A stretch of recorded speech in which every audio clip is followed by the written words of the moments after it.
start just in a minute or two here. Just getting in here a little bit early to get the stream going. And yeah, it's kind of a slushy day here in western Michigan. And God is very good. Yes, interesting things happening in our world with the Pope and the business over there in the climate imperative. So I guess we'll say something about that here in a few minutes. All right, those are old copies. I used up my new copies.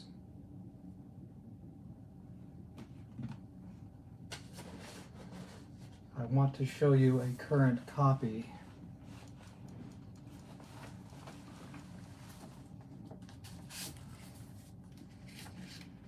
There's a current one. All right, very good. Very good. So already almost time to begin. So we'll get ready here. The screen is not running. There it is. All right, let's see if we can actually see it over here. Oh, I need to do this. There, yeah. Okay.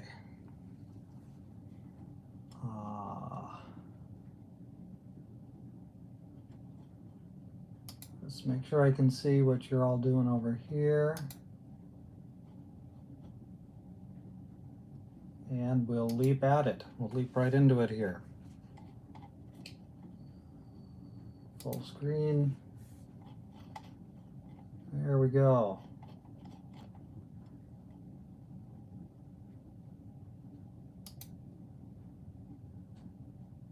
That's what we want. All right. So, yes, we have been in Exodus this week and a couple of other videos and some things coming up. In a couple hours here, we're going to do a pretty interesting item. I'll tell you about that. Let's begin, though, with our videos, our journey here in Exodus. Welcome aboard, whoever you are that are there. We've been going through each week, each day, actually, devotionally through the book of Exodus, and we're already up now to the 6th and 7th plague or thereabouts. And so what's interesting in these pieces, you might have noticed that God makes a difference. Up in the early plagues, he doesn't say he makes any difference, but here he says he makes a difference between the Egyptians and the Hebrews. The Egyptians are this pantheistic civilization, gods here, gods there, gods and gods everywhere, and those they're up against the Hebrews. The Hebrews, they came there, and if you know the story from Genesis, God preserved the Egyptian civilization and the Hebrews all because through his providential workings, you can read about it back there in the many closing chapters, the last chapters in Genesis. But what happened over the period of time, according to Exodus 1, we read that the Hebrews were put under bondage. The Egyptians were afraid of them. They were prolific. They were reproducing too much, and the Egyptians basically made them their economic source of forced labor. And so after 400 and so years, God comes to deliver them, and that's the whole story we've been following out here in Exodus.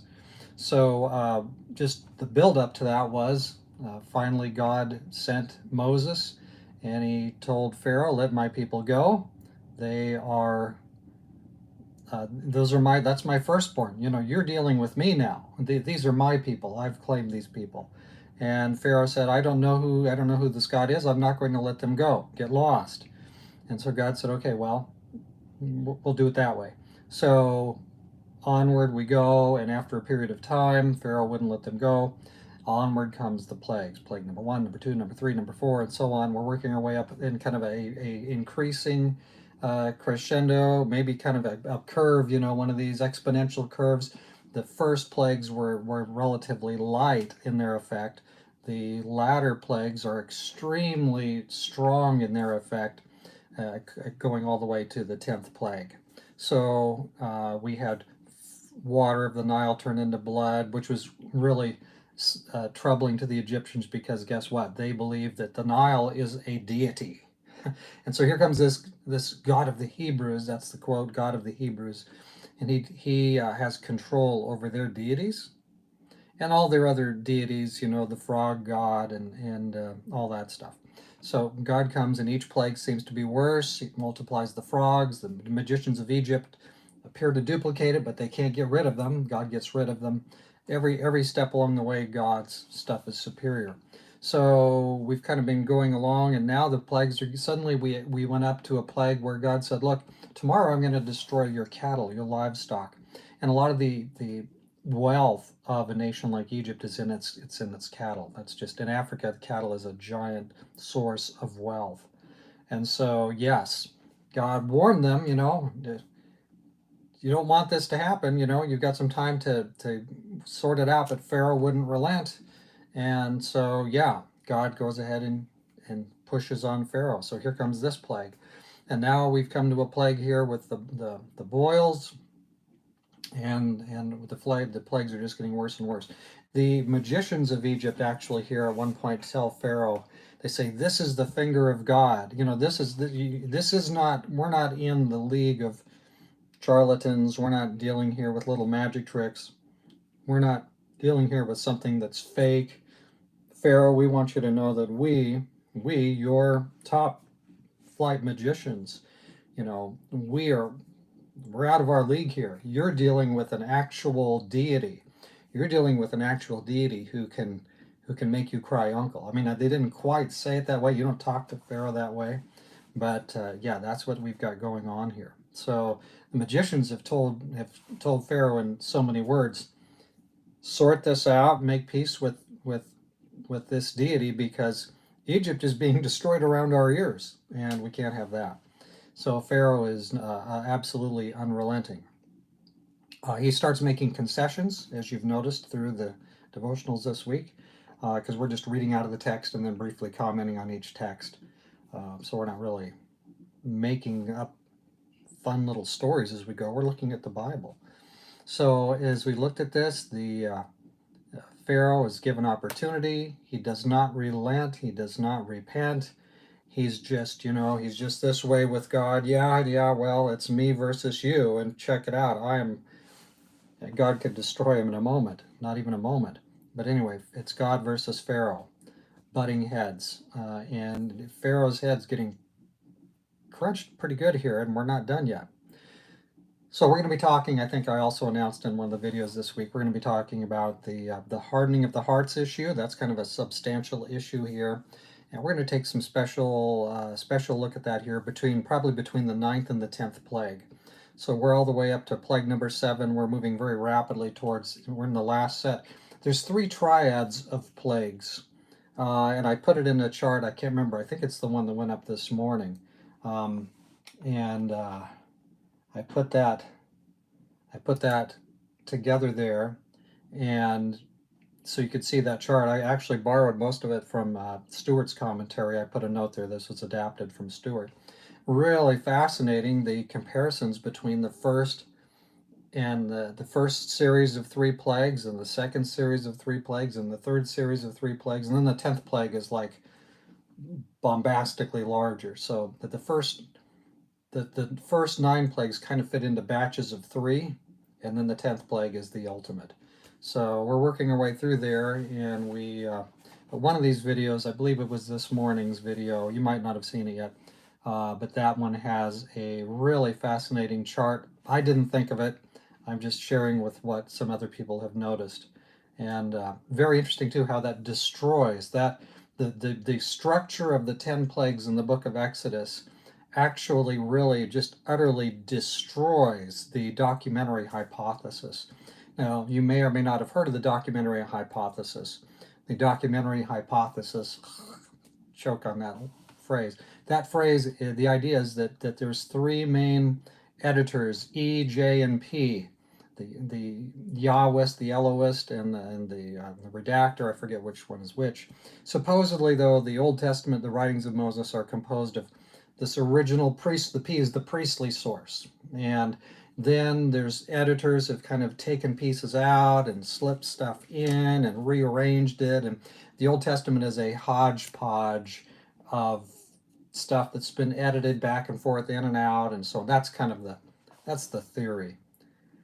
The fact that when you look at the structure of the 10 plagues, that theory is utterly eviscerated. There's no way that the 10 plagues, they all fit together, as that chart sort of begins to show.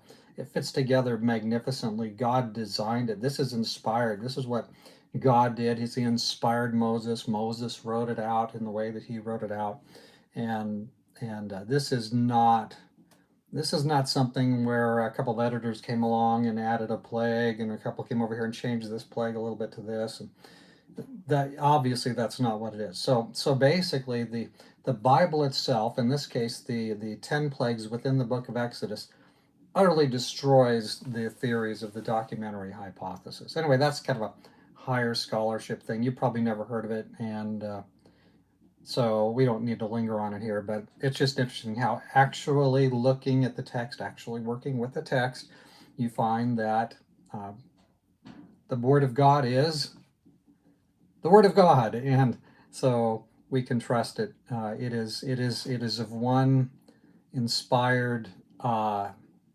piece. God pulled it together. He used his different Bible writers, 40 or 50 of them, but it is a trustworthy, reliable, historical, accurate source. It is God cutting through. This is the Mormons call this, I wouldn't want to pull on the Mormon idea, but this idea is a true idea. So yeah, wherever the truth is, it fits, right? And the Mormons talk sometimes about what they call a revealed religion. Christianity is a revealed religion. What does that mean? Revealed religion means that, you can look at the rocks, you can look at the skunks, you can check the skunk's stripe, you can go and knock on a tortoise shell and say hello to him. You can look at the clouds and look at the way the world is made, and look at the geography and geology, and look at the physics and all that. And you look at all that, okay, but and you can infer this and that from that about the Creator. But remember, from after the world was created in its pure form, in its undiminished, blessed form, as the Bible shows us, after that there was a shift. Sin entered the world, and death through sin. Nothing died before that, according to the Bible.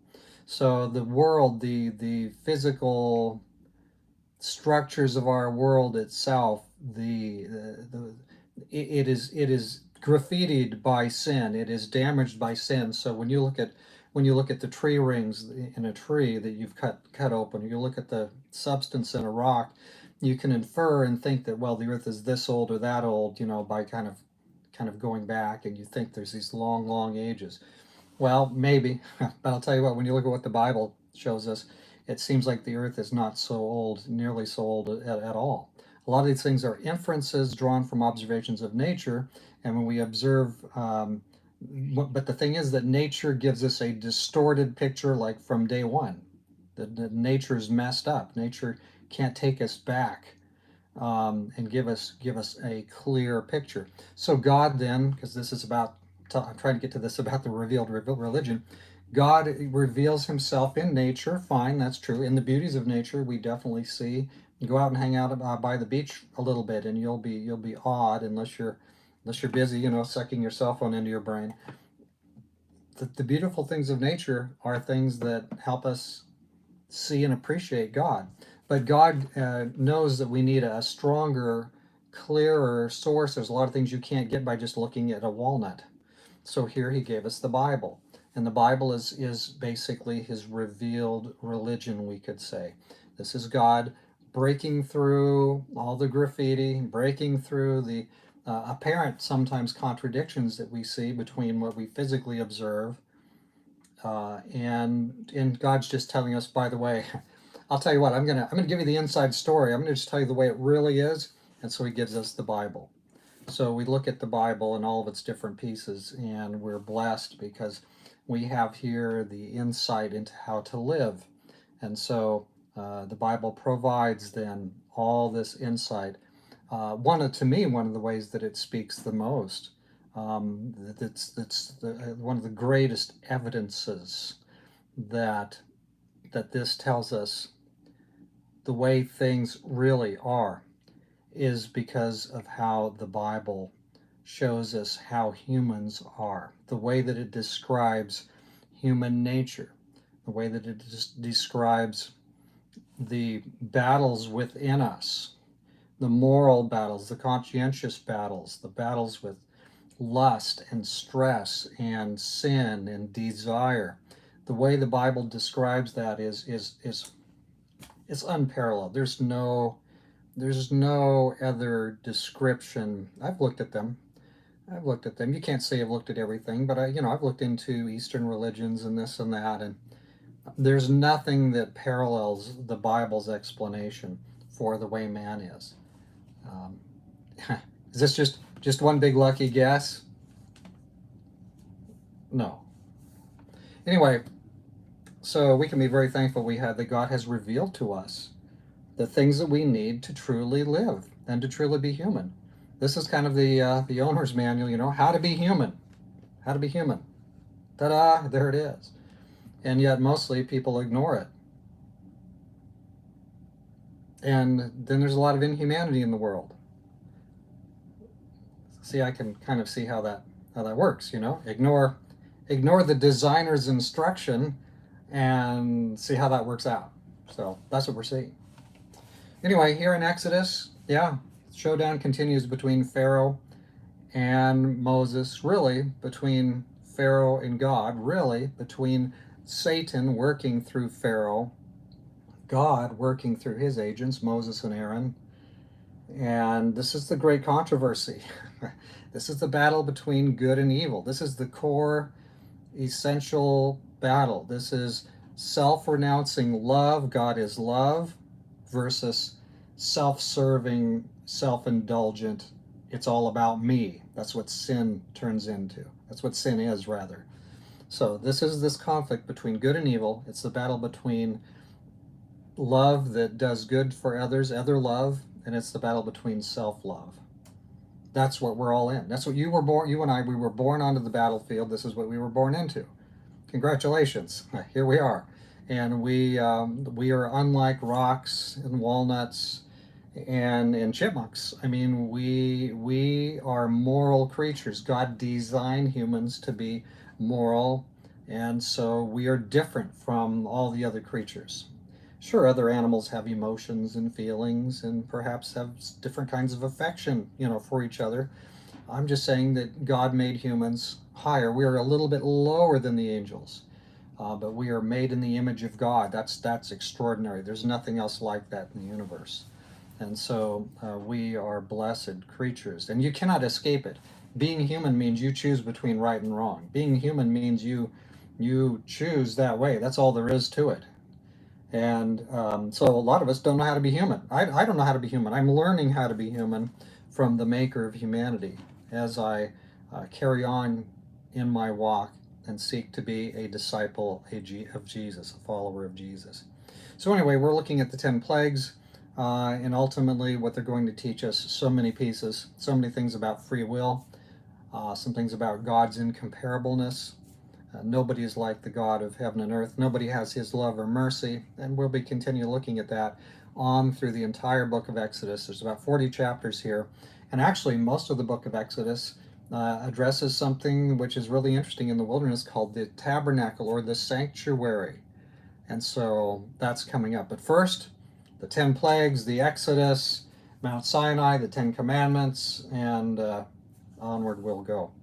Well, anyway, maybe we've said enough there. I'm not seeing any comments come up. Maybe I'm missing them, but I don't see them.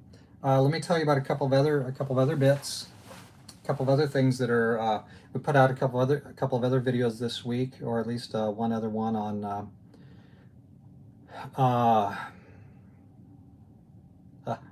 What did we call it? It's right here. No, not that one. Religious leaders push UN climate agenda for COP28. And so that's what we put out, a little video talking about that. There's a bunch of religious leaders from several different religions. They've signed a document, a lengthy document. Read through it, gave some quotes from it, some exact quotes and examples of what they are teaching in that document. I won't elaborate on that here. You can watch it if you want. You just heard the title of it. Yeah. And that was part of this thing, which I've been working on. This is a project which is now just coming to fruition. We just launched this newsletter. This is called the Horizon Watch newsletter. And this is the finished thing. This is the done thing. This is it's got 3 panels, 1, 2, 3, vertical there. The first 2 each one gives you a current story, something in the news, how it affects Christianity, how it interacts between the world and spiritual matters, Christianity. And people can take their crazy phone, and you can just get your QR code and click on that. Boom, you're over here onto these videos right now. I guess these 4 videos are living on YouTube, and you can watch those videos. And for people who maybe have been kind of sucked into their cell phones and they never come out, I'm going into the cell phone after them with these videos. Spiritual things. There's not a big spiritual space. YouTube is not in a super abundance of religious videos on YouTube. So anyway, this is a way we can you can print this out. You can, if you want to. The website's not really already, but the top of it works. HorizonWatch.net. Go there, and then the second tab along the top has got a download the current newsletter. You can download this document, print it out on your printer, do a Z fold on it. Start by folding this over till you get to the letter N, and then over here, then you flip it over, and then you fold this one back so you get that, and now you have your Z fold. See that? And now you can hand this out to people. So yeah, this YouTube Live starts at noon. So already today I've handed out 2 of these. So it's a good day. I'm excited about today. I had to take the car down for some mechanical work, and one person there got it, and then I stopped at the store on the way back, and I'm at the checkout stand. And so one of the ways, people don't talk a lot today. They're just kind of, sucked into their phone. They're stuck. They're trapped. So one thing you want to do to get witnessing opportunities or sharing opportunities is proximity. You want to put yourself near somebody who's stationed somewhere. So I'm in this big box store, and there's a lady there at the cash registers, and people go through, and they go through kind of these robot cash registers, and then there's like 3 fast ones, like if you're doing 5 items or less, and she's kind of stationed there, kind of at this apex, this location where she can work on, monitor, deal with, fix anything that happens with both of them. So I recognize that. So you want to place yourself in proximity to somebody. So you can go be on the cash register that's right near that person. So I went over there, and I had my 3 items I bought, and I said, "Hey, how are you today?" And we just had a friendly chit chat. Things weren't super busy. I said, "Hey, did you ever think you'd be a robot wrangler or a robot minder?" She says, "What do you mean?" I said, "Well, here you're in charge of all these automated people are checking themselves out." I said, you're basically a robot wrangler. Did you ever think you'd be a robot wrangler?" She said, "No, I never thought of it that way." And we talked just a little bit there, just briefly, just friendly, low key, just friendly. And on the way out, I always I now carry this envelope, 6x9 envelope. I carry these in there, our new newsletter. And so I said, "Hey, I got something I like to give to friendly people." So I pulled this out, and I handed it to her. I said, "This just talks about some of these developments today. Like, we didn't ever know we'd be doing cashiering with robots all over the place, but yeah, here we are." So I said, "Yeah, you might want to read this on your break. Okay, you want to take that?" Yeah. So she took it. So that's another one in the wild. That's 2 this morning before noon. So I'm a happy guy. The back part invites you to a Zoom meeting we have Thursday. Anybody in the world can come to that Zoom meeting.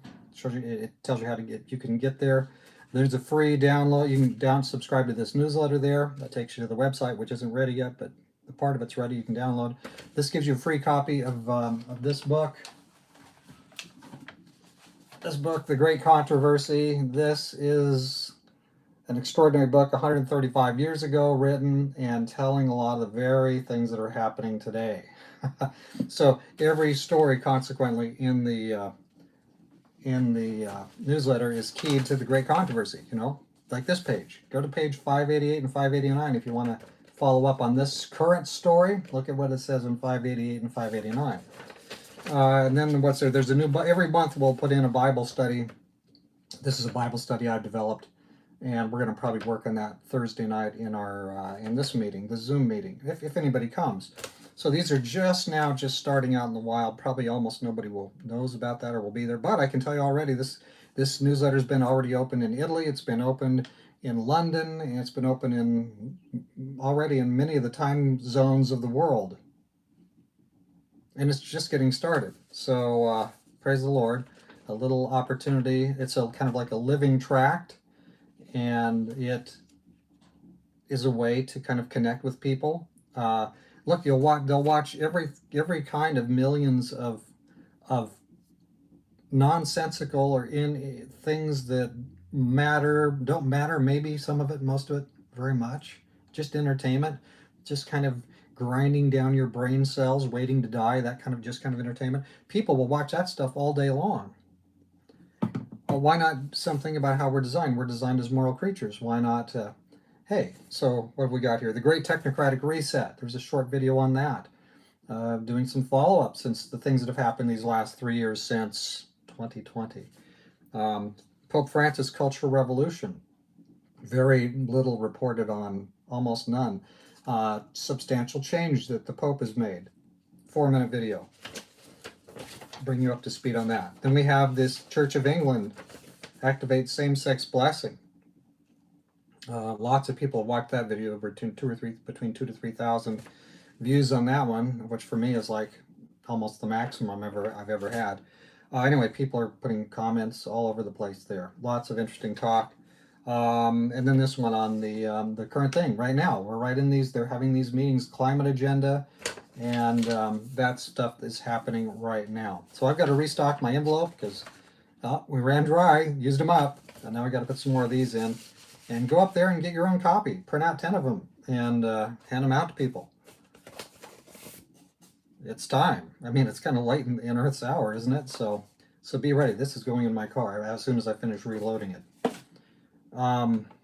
Okay, here's another piece. We need to stop here, but I want to bring you up to date. Later today, actually in about 2.5 hours, I'm scheduled with a friend of mine, attorney Jay Cameron.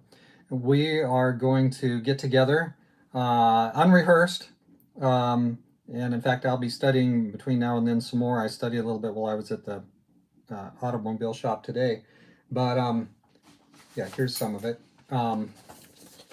The Pope has released his letter.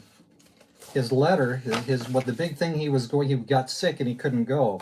But the Pope was going to go to this big meeting in Dubai, and they're having the big religious mix-in with, the governments and the corporations and the technocrats. We have all three pieces of the Revelation 18, right? Babylon, which is all apostate religions, the kings of the earth, which is all the political powers, and then we have the merchants of the earth, which is all these vast corporate enterprises today, basically that run your and my life, right? They manufactured the automobile you drive. They manufactured the phone you use. They manufactured the toothpaste, which I'm assuming you use. Open up. Let's see. Yeah, okay. I think you're brushing. Our world is built around this stuff. So anyway, what we're going to do is the Pope has released his letter. He had one of his cardinals or somebody speak it for him, present it for him. And we're going to use that. We're going to do a running commentary on it and add some more stuff, probably that they didn't talk about, and give a little bit of a warning to the world. Hey, are these guys like, they're wearing white, they must be cool. Or maybe we should be thoughtful before we trust them to make a more or less a one world government system that works out that way, and let these guys be in charge of telling us what we can do and can't do and can eat and can't eat, and where we can drive and not drive, and whether we have to be vaxxed or not vaxxed. Gonna just let these guys tell us what to do. Check the history. Anyway, so that'll be today. And then depending on if I have time, because like I'm a pastor too, I've got lots of stuff to do. I've got a board meeting tonight. I have some other meetings. So if I either today or tomorrow, we'll probably put that out as a video, share with you off of the channel, Larry the Guy from Michigan here. So we'll see if we can get that done. I've got some other stuff, some help, some how-to videos on our Horizon Watch newsletter thing that hopefully I can finish. And last piece here, you might have noticed that lately I've had some trouble with my devotional videos. The color has gone super wonky. Why, I still don't exactly know, but I changed a bunch of the settings and the formats, and I filmed 2 last night because I've run out. So I'll have one of those edited before the day's over, so you'll have it in the bucket tomorrow morning. And the color, I've already worked on it a little bit. The color is the way it should be. So glad about that. So minor pieces, minor things. Hey friends, I'm glad you joined me today. 1 or 2 of you, a small number of you, and then some will watch this later. And enjoy the channel. We've got more stuff coming. In between all the busy things of life, we still kind of shoot a few of these out here. This video I'm doing today with Brother Cameron, I think I'm going to film it right here, right off the. This isn't my normal setup, but I don't have time to go into my little micro studio and do that. So we're going to do it right here, kind of nitty-gritty way, and then edit it up here and shoot it out onto the great wide world, and see if it survives or if it gets crunched somehow because it's not friendly enough. I think one of the most friendly things we can do is to know what the Bible teaches, to share and identify some of the dangerous entities historically from Bible prophecy, some of them that are alive today and ready to burn us all severely today. I think that's actually a good thing, a good work, if you can bring to light things that maybe 99% of the people today have not a clue on, but are true. They can check them, and they can be careful and forewarned. So I think that's the right stuff. So pray for me. I pray for you. I pray for you all as our little tiny micro dot, little tiny channel on YouTube here, with our little tiny channel of religious things that we're here. I hope it'll grow. Remember, you can always share these devotionals, the Exodus devotionals, with anybody. They're non-denominational. We're just going through the Bible story. When I come to something that has a belief that's not a common belief, I share it anyway, because the truth is the truth, right? So, but anyway, those are for everybody and anybody. And and get your Horizon Watch newsletter, horizonwatch.net. Sign up there for the newsletter. This is probably going to come out in a day or 2. I'll actually mail out to the few people who've signed up for it. And but it's live now. You can go ahead and do it. You can use it. Try it out. Yeah, it's working out pretty awesome so far. I'll tell you more, but I think we better stop now. I've got to read some more of the Pope's letters and make sure I can be intelligent about the things we talk about here in a couple of hours. So that'll be Attorney Jay Cameron and myself. It'll probably be titled something like I forgot what the Pope's climate agenda for COP28 reaction, something like that. And it'll basically just be the 2 of us, myself, Pastor Larry Kirkpatrick, and Attorney Jay Cameron. So we'll have something to say. Might not go over perfectly well with every person. Oh well. Thanks for joining me, and may God bless you today and watch over you, and keep in His word. He has shown us what we need for life.